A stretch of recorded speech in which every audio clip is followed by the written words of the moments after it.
Joan Cooney isn't really a micromanager. She's a person that believes in giving you an open structure to do your creative work. She doesn't at all hone in. She just relies on your professionalism and allows you to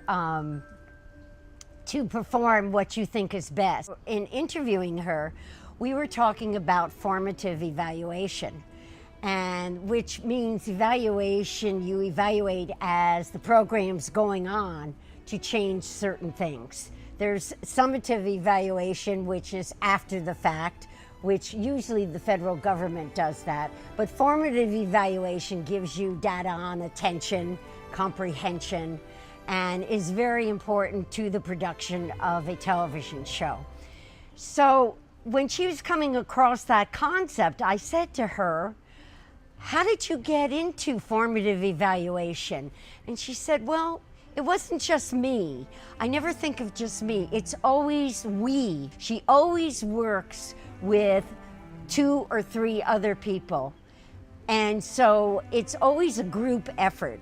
Nothing to her is me or I deciding. It's always, okay, let me ask Dr. Morissette, who was also the co-founder. Let me consult with Dr. Gerald Lesser. When I was writing letters to ask her, for instance, I said to her, I would like to interview you. I have interviewed Fred Rogers from Mr. Rogers' Neighborhood. I have interviewed Bob Keeshan. And I think because of that letter and naming all those people, she accepted the interview, because she said to me when I met her for the interview, she said, oh my gosh, look at all these people you've interviewed. I want to be included. And her whole feeling with the workshop is, and you can put them on a continuum, these children's programs. Then there's Sesame Street that employs many people. And then you've got Captain Kangaroo in the middle that employs 5. And then you've got Fred Rogers that is almost practically a one-man team. The point I want to make is, in doing a children's television program, it really doesn't matter. It's the type of person you are, it's the type of creator. Mr. Rogers' Neighborhood was very successful.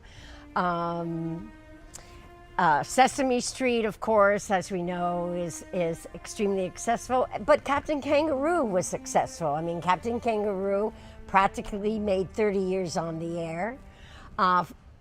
Mr. Rogers' Neighborhood would have made more than that. But again, you know, the caveat when you're employing one person is that person, you have to rely on that person. And if that person dies, then there goes your television show. So in a sense, the model for Sesame Street was, we can replace anybody that, you know, even though people aren't replaceable, but I mean, like Mr. Hooper.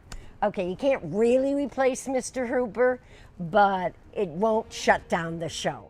In my book, you will see as you read it that I don't deviate. I'm really on target, on focus, and every issue I'm bringing up, like the amount of people on Sesame Street versus Mr. Rogers' Neighborhood, is for an important point. That these are the advantages, these are disadvantages, but it really doesn't make any difference in the success of the show. I worked at Fairweather Street School, which was the American version of open structure education. You see, the traditional education before the 60s was very structured. You wouldn't give kids latitude at all. They had to sit straight in their desks. They couldn't move. They couldn't do anything out of the ordinary, like, you know, talk, have discussions. Open structure was like in a workshop format. You didn't have rows of desks, you had tables. And you could break up in, depending on the assignments or what you were doing, you could break up in pairs or we'd have small group sessions, or at the end of the day, which I absolutely loved, after everybody knew, after everybody went to their groups or did their individual projects or their individual reports or studies, we'd all come together in a group and share all our learning experiences that day. Kids were allowed in the large group sessions or in whatever time to disagree. And this was really, and to disagree respectfully. Again, we're getting into different points of view. And whereas in the traditional time, you could not disagree at all. Your opinion was not valued. It was always the teacher. And so this whole idea put students and teachers on an equal level. There was an acknowledgement that this is the teacher, but that we were all treated equally and all very important people in the classroom, or students in the classroom. My teacher at Fairweather Street School, who I was working with, Dr. Joe Walsh, had this great idea of picking a name out of a hat, and that person you would give a book to that would characterize that person by its title. So, for instance, someone got Ingenue's name, and she's the Indian woman with the long black shiny hair, and they gave her the book Black Beauty, and right away that gave her an insight into herself. Then someone had drawn my name, and so then when I was given the book by Joel Walsh, it was Mary Poppins, and I went, oh my gosh, what an insight.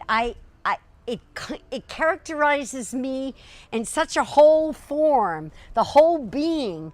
I can now have this idea of how I'm getting across, where to expand, where to emphasize, what to be in terms of Mary Poppins. And gee, I have a good start in it. And so it was a huge, huge opening for me in getting to know myself.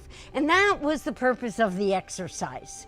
So each student who received a book that characterized him or her was gaining an insight, and we would all look at each student and go, oh yes, that's him.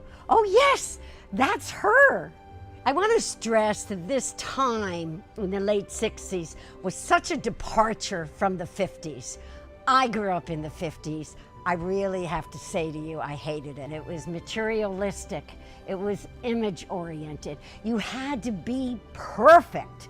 You had to look perfect. And if you didn't look perfect, you know, on the outside, there was no like, how kind are you on the inside? It wasn't built on love or gratitude or sharing or cooperation or any of the things that, or in friendship. It was so materialistic. And I have to say, though, in growing up in that time, it helped me realize and it helped me become the non-materialistic person I am today. When we departed from that time, and that's why the 60s were so healing for me, we have never gone back. We've never gone back from the 60s, because when you raise your consciousness and when you raise your mind to a new dimension, it never goes back to its original dimension. And that's on a personal level, as well as on a group, or as we as a people. We've all been raised, we all had our consciousness raised during that time. You really didn't have to take drugs. It was all around you. And the creativity was so good, but also in all respect, you know, we saw a war on television, the Vietnam War on television for the first time. And we could question and cry out, war is not humane. So in a sense, Pandora's box was opened, and all of this came out, all of this creativity, all of this questioning our government, looking at what was most important in life, not the materialistic aspects. And it was being out of the box, so to speak. It wasn't any conventional way, and Sesame Street was part of this. And we were, in a sense, robots. We weren't allowed to question. We weren't allowed to critically think. We weren't even allowed to question our parents, to tell them what was working or what wasn't working. So since we were able to question things and we questioned the government, and all of this was happening, especially innovative open structure education with all of its creativity and its individualization. And then we get the workshop coming out. And to get television to become more interactive was really important. So this game, one of these things is not like the others, was popular as the workshop had found out through their research because it was fun. It was highly interactive, and the kids couldn't wait to point to that quadrant. And this game came about because the workshop was trying to teach the children classifying and sorting by colors, by numbers, by patterns, and so forth. And so it was a very good, like every curriculum item on Sesame Street, it was a great vehicle towards educating these children in sorting and classifying. It was interactive. It was caused such participation and excitement. Oh, I can't wait to point to that quadrant. And so it became very popular early on in Sesame Street, and especially with the music too. It was all the rules were cited through the lyrics of music. So it was like a jingle. Again, another little commercial for the children. And it was a very good vehicle to teach children, a game format to teach children sorting and classifying by all sorts, by numbers, by colors, by shape, by sizes. And it caused a lot of participation. And when I was interviewing about this game, I said to one of the interviewers, I think it was Matt Robinson, I said, did you have another participatory piece that drove the children to really interact? And he said, yeah, this is the skit with Bill and Jim. Here they are going into this apartment, and the kids are screaming at the TV going, turn it the other way, turn it vertical. And they're cutting out the side patterns to the door, and they're doing it diagonally, and they're stretching this way, but they can't get the ladder in the door.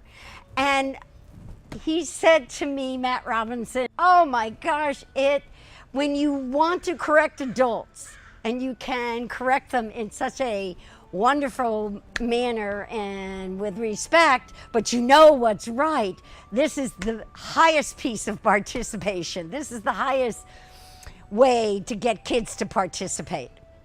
So one of these things is not like the others, is like that. Then we had this skit, and then they just kept using more and more means through songs and other games, and they just expanded on this because it increased interactivity, it increased excitement, it increased learning, it made learning more fun, and it increased interactivity. In my book, Carol Spinney is talking about and telling me a story of, he's been doing this since '69, right up to, I think recently, maybe a year ago, maybe a year and a half ago, he was training someone else.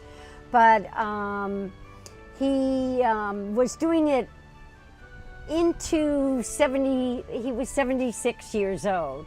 And he was explaining to me, and he told me a story that I conveyed in the book.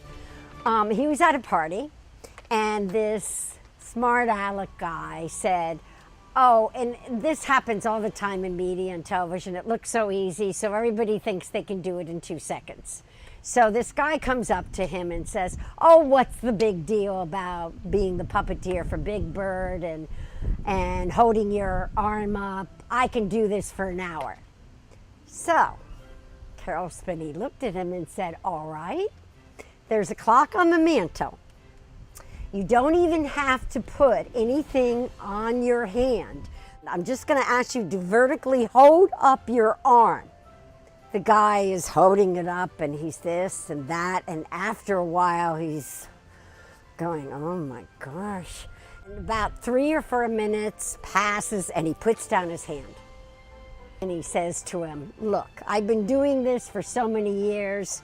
If it's comfortable, if you're a puppeteer and it's comfortable the way you're doing it, it's not right. Usually you have to be in such an uncomfortable position to be a puppeteer.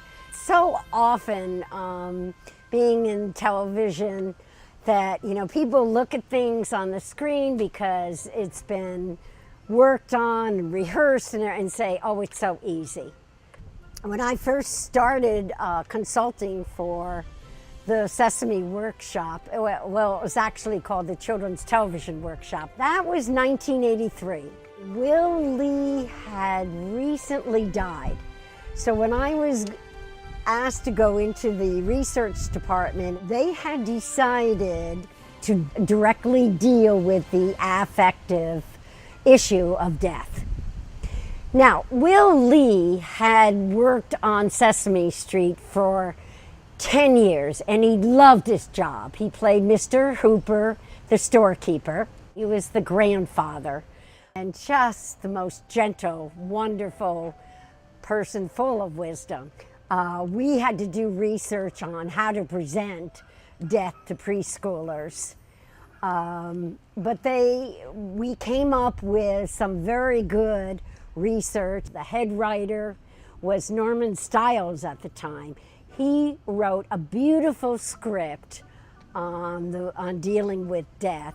Big Bird had drawn a picture and said, oh, I have a picture for Mr. Hooper. I want to give it to him. And then the actors would say, well, don't you remember we told you he died? And he says, well, he'll be back. Maria, or one of the actors, comes up and says, don't you know, Big Bird, we told you Mr. Hooper is died. And he says, well, he'll be back. And they look at him all, and everybody's around him, and they said, no, when a person dies, they don't come back. And you see Big Bird's expression of finally it clicks. Finally he gets it. And he goes, oh, and then everybody surrounds him in love.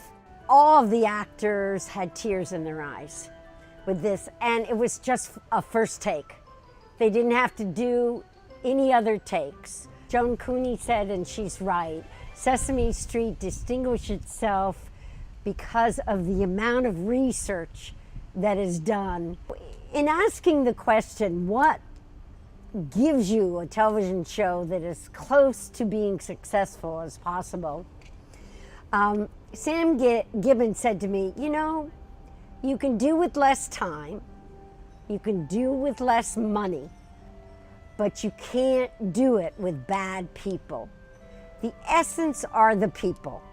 And so much of other people think that media includes just equipment, technology, but it really is a people profession. And these people, as I went through and interviewed them, not only are they all good people, they love what they do. I interviewed Danny Epstein, who was the music coordinator of Sesame Street, and I said to him, do you mind doing short musical pieces versus long musical pieces? And he said, no, I'm a trained musician. It's the same thing to me. It's all the fun of it. either short or I can do a 3-hour piece and not blink. You spend every day of your life doing 8 hours of work, and why not enjoy it and be happy too? It's like you're heaven on earth here. So don't put up with a job you don't like. There's always a job out there. The people who have started in Sesame Street are still here 25, 30 years later because they believe in it. And they believe in their work, and they believe in children. Jane Henson, the wife, of course, and creative partner to the late Jim Henson, said to me in our interview, working for children is the mature work in itself. It's the end all. And the people who were hired to work behind the scenes on Sesame Street believe that. Working for children is the mature work. It's not a means to an end. Children's television isn't a means to an end.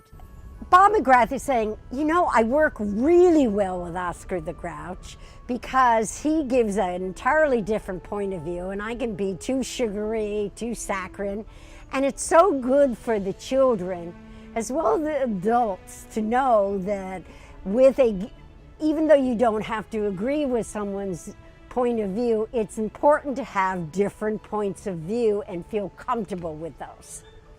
So anyway, he's going on talking about this, explaining how he acts and getting up and acting for me. And I'm saying, oh my gosh, you know, I have these questions, but this is oral history. And finally, after 3 hours, and he's still going, I say to him, I turn to him and I say, gee, Bob, I brought with me 3 hours of audio cassettes, and I'm out of them. So he looks at me and he says, well, he gets up, he walks over to this part of his den, to this cupboard. He flips the door open and says, look at all my blank audio cassettes, we can keep talking. And we did. I never envisioned myself being an author. They had given me such great information, but it was in my dissertation, and not a lot of people are going to read my dissertation, and it's not going to benefit a lot of people. Sesame Street's television model, the pacing, the use of special effects, the puppeteers and puppeteering, the writing, keeping a show fresh, adding humor, having high quality. I couldn't resist it. So I said, okay, we're going to get it out of the dissertation. I just sat down at the computer one day and I wrote. And I kept writing, and some things worked, some things didn't, but pretty soon I had 24 short chapters. I got a lot of information that not only applies to creating a children's show and the secrets behind Sesame Street's success, but it is the secrets behind a good television model that can be applied to adult shows. We were looking at civil rights in a way we've never looked at civil rights, and we were concerned with, you know, the lower socioeconomic or the black population that weren't going to preschool or could not afford preschool, that they would be behind their peers when they went into kindergarten. The television was turned on, it was turned off, there was no leaving the television on, and that's a caveat I talk about in the appendix for parents. I said, you know, you've got to be selective with the media. You can't, and you can start with teaching the child at a very young age that they look at a certain television program they like, and then you have them look and then you turn it off, and then you talk about it with them. You also are aware of what they're watching. The TV set should not be background noise at all.